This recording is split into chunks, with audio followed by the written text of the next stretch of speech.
Have you ever wondered how illegal drugs are manufactured on a global scale? Today, we're diving deep into the crucial role that China plays as the largest supplier of precursor chemicals.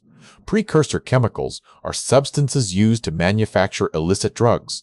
These chemicals can be found in common products, but when misused, they become the building blocks for dangerous narcotics. In August 2024, China finally scheduled 3 fentanyl precursors that had been internationally scheduled for 2 years.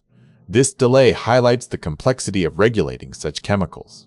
According to officials in Washington, companies in China are the largest source of precursor chemicals and equipment used for manufacturing illicit drugs globally.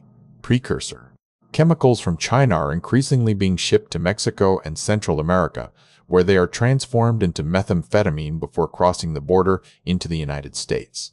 U.S. counter-narcotics policy has shifted focus to preventing precursor chemicals sourced from China, given their critical role in the production of synthetic drugs like fentanyl. Understanding this supply chain is crucial for both law enforcement and public health strategies to combat illicit drug use.